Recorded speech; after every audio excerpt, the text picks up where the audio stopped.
நாம் என்ன செய்யணும்? குருக்களுக்காக நாம் என்ன செய்யணும்? நாம் ஜெபிக்க வேண்டும். பிரியமானவர்களே, சாதாரணமாக குருத்துவ வாழ்வு சாதாரண வாழ்வு கிடையாது. பிரியமானவர்களே, எப்படி குடும்பத்தில் ஒரு போராட்டங்கள் இருக்கின்றதோ அதே போல இந்த குருத்துவத்திலும் கூட பிரியமானவர்களே பல வகையில் போராட்டங்கள் வந்துக்கிட்டே இருக்கும். எப்போ நாம் ஜெபிக்கணும்? குருக்களுக்காக நாம் எப்போ ஜெபிக்கணும்? ஹல்லேலூயா, ஹல்லேலூயா. கரங்களை உயர்த்தி குருக்களுக்காக நம்ம எப்ப ஜெபிக்கணும்? அருள் சகோதரிகளுக்காக நம்ம எப்ப ஜெபிக்கணும்? குரு பட்டம் அவங்க எப்போ வாங்குறாங்க, பத்திரிகை எப்போ வருதோ அந்த நேரம் முதல்ல அந்த பத்திரிகை எடுத்துட்டு இந்த குருவானரை நீங்க ஆசீர்வதிக்க வேண்டும். இந்த குருவானரை நீங்க தான் பயன்படுத்த வேண்டும். உமக்கு நல்ல ஒரு குருவாக, நல்ல ஒரு நற்செய்தி உலகிட்டு சென்று படைப்பினர்களுக்கு படைக்கின்ற நல்ல ஒரு குருவாக நீங்க ஆண்டவரை குருவை நான் வழி நடத்தணும் சொல்லி அந்த குருவானரை பேரை வைத்து நாம் வைத்து ஜெபிக்கின்ற பொழுது அந்த குருத்துவம் ஆசீர்வதிக்கப்படியமானது. இதையே தான் பவுலுமே திமோத்தேயுவை செஞ்சுட்டு இருந்தாங்க. அந்த செய்தியை கேள்விப்பட்ட நாள் முதல் நேரம் முதல் அவர்களுக்காக ஜெபித்துக் கொண்டே இருந்தார்கள். இப்படிப்பட்ட குருத்துவத்தில் குருவானவர் நல்லா இருக்கணும் அப்படின்னாக்கா, குடும்பத்தில் கணவன் மனைவி பிள்ளைகள் எல்லாம் நல்லா இருக்குன்னாக்கா நம்ம என்ன செய்யணும்?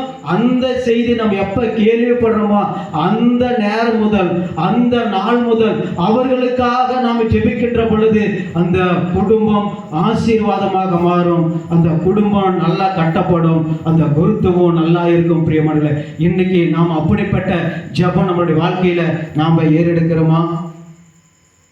ஹல்லேலூயா, ஹல்லேலூயா, ஹல்லேலூயா. அது மட்டும் அல்ல பிரியமானவர்களே, நாம் என்ன செய்யணும்? நோயாளிகளுக்காக நம்ம என்ன செய்யணும்? ஜெபிக்கணும். ஹல்லேலூயா. எப்ப நம்ம ஜெபிக்கணும் நோயாளிகளுக்காக? ஹல்லேலூயா. அந்த நோயாளிகளுக்காக எப்ப அந்த குடும்பத்துல ஒரு கிட்னி பேஷண்ட் இப்படிப்பட்ட ஒரு நோய் இருக்குது, இப்படி அவங்க இருக்கிறாங்க, எப்போ பார்த்தாலும் வியாதி, எப்போ பார்த்தாலும் அவங்க ஆஸ்பத்திரி போயிட்டு இருக்கிறாங்க, ஆஸ்பத்திரிக்காக நிறைய செலவு பண்ணிட்டாங்க, அவங்க அப்படியே தான் இருக்கிறாங்கன்னு சொல்லி நம்ம எப்போ நாம் அந்த செய்தி நாம் கேள்விப்படுறோமோ அவர்களுக்காக நாம் என்ன செய்யணும்?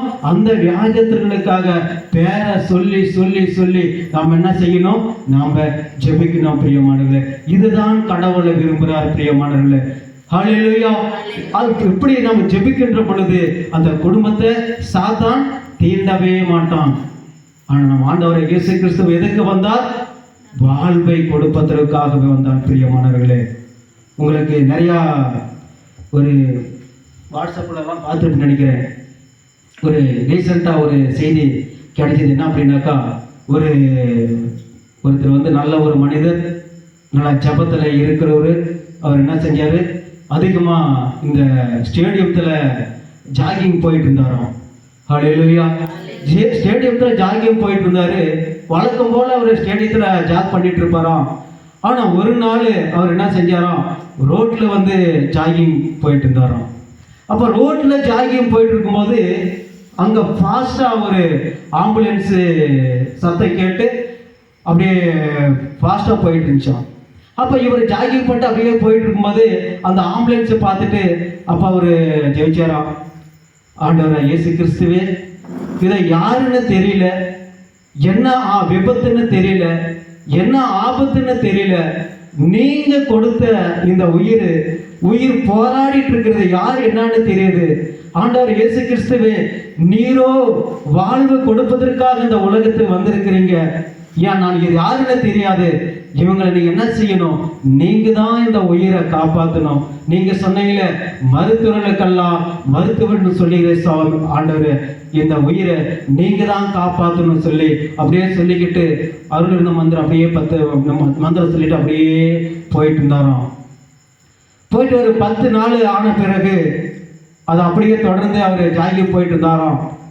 போயிட்டு ஒரு பெண்மணி அவர் அப்படியே கூப்பிட்டா, அப்படியா ஏங்க நில்லுங்க அப்படின்னு சொல்லி கூப்பிட்டாங்களாம். சரி, யாரை கூப்பிட்றான்னு சொல்லி தொடர்ந்து அப்படியே ஜாகிங் பண்ணிட்டே போயிட்டு இருந்தாராம்.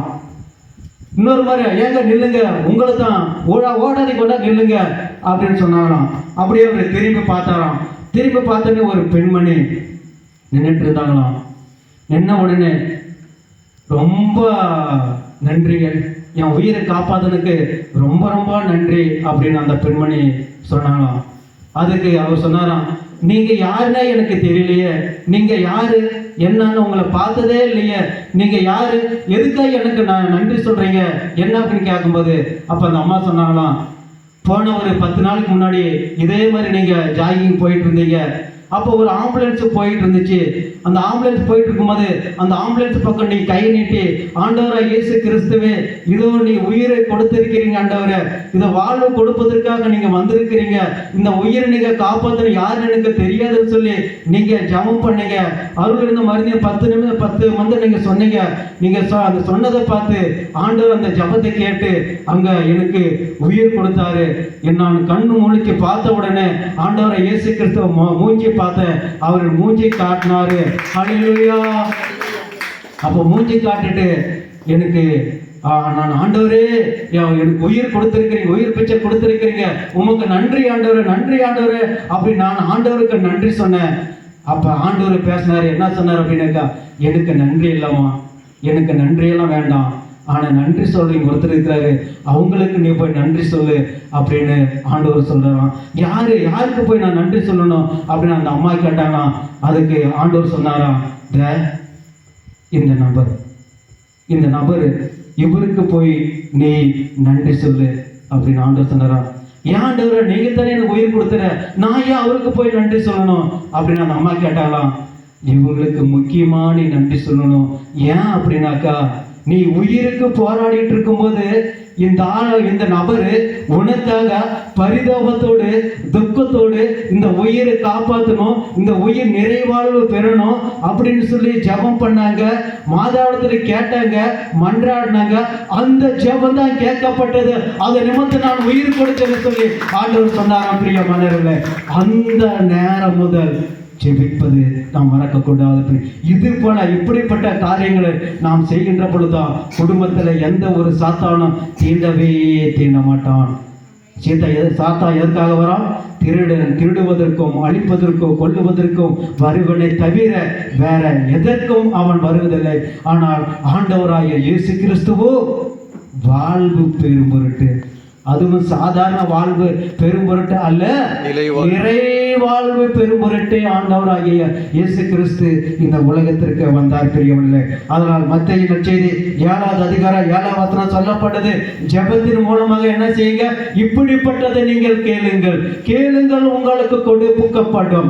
ஜெபத்துல நாம் என்னென்ன கேட்கிறோமோ அது அப்படியே கொடுக்கப்படும் சொல்லி ஆண்டவர் நமக்கு சொல்றார். கேளுங்கள் உங்களுக்கு கொடுக்கப்படும். 8வது வசனம், கேட்பதை எல்லாம் நீங்கள் பெற்றுக்கொள்வீர்கள். ஹல்லேலூயா. ஜெபத்துல நம்ம என்னென்ன கேட்கிறோமோ அத்தனையுமே நாம் என்ன செய்வோம், பெற்றுக்கொள்வோம் என்று சொல்ல ஆண்டவர் சொல்லி இருக்கிறார். யோவான் நற்செய்தி 15வது அதிகாரம் 16 வசனம் சொல்லப்பட்டது, ஆகவே நீங்கள் என் பெயரால் தந்தையிடம் கேட்பது எல்லாம் உங்களுக்கு கொடுப்பார். கரங்களை தட்டி ஆண்டவர் நாமத்தை ஏற்படுத்துகிறோம். நாம் என்னென்ன ஜெபத்தின் மூலமாக நாம் என்ன கேட்கிறோமோ அது அனைத்துமே கடவுள் கொடுக்க வல்லவராயிருக்கிறார். பிரியமானவர்களே, இறுதியாக ஒரு வசனத்தை பார்த்து லூக்கா நற்செய்தி 10வது அதிகாரம் 2வது வசனத்தில் நாம் பார்ப்போம். இன்னைக்கு அந்த நபரை போல ஜெபிப்பதற்கு ஆள் இல்லை. பிரியமானவர்களே, லூக்கா நற்செய்தி 10வது அதிகாரம் 2வது வசனம், இன்னைக்கு அறுவடை மிகுதி வேலையாட்களோ குறைவு. பிரியமானவர்களே, அது படிங்க. ஹல்லேலூயா. அப்போது நல்லா கவனிக்கும், அறுவடை மிகுதி வேலையாட்களோ குறைவு. பிரியமானவர்களே, இப்படிப்பட்ட அந்த நபரை போல ஜெபிப்பதற்கு ஆள் இல்லை. பிரியமானவர்களே, அறுவடை பிரச்சனைகள் நிறைய இருக்குது, குடும்பத்தில் நிறைய பிரச்சனை இருக்குது, நிறைய குழப்பங்கள் இருக்குது. ஒவ்வொரு குடும்பத்திற்காகவும் அனைவருக்காக ஜெபிப்பதற்கு ஆட்கள் இல்லை. இன்னைக்கு குறைவாக இருக்கிறது. பிரியமானவர்களே, ஒரு நிமிடம் அப்படி கண்களை மூடி அந்த நபரை போல நீங்களும் நானும் ஜெபிக்க முயற்சி எடுப்போம். அன்பின் பரலோக தெய்வமே, இது இந்த அருமையான தருணத்தில் ஆண்டவரே இயேசு கிறிஸ்துவ இதோ சாத்தான் திருடுவதற்கும் அழிப்பதற்கும் கொல்வதற்கும் வருவனை தவிர வேற எதற்கும் வருவதில்லை. ஆனால் நீரோ ஆடுகள், மனிதர்கள், உயிர்கள் வாழ்வை பெரும்பொருட்டும் அதுவும் நிறைவாக பெரும்பொருட்டு இந்த உலகிற்கு வந்திருக்கிறீர். ஆண்டவரே, இயேசு சுவாமி சாத்தான் குடும்பத்தை தீண்டாத அளவுக்கு ஆண்டவர் ஒவ்வொரு குடும்பத்திற்காகவும் ஆண்டவரை இயேசு கிறிஸ்துவை ஜெபிக்க ஆண்டவரே எங்களை இன்னும் அதிகப்படுத்த வேண்டும் என இயேசுவின் நாமத்தினால் ஒப்பு கொடுத்து ஜெபிக்கிறோம் எங்கள் ஜீவனில் நல்ல பிதாவே ஆமென்.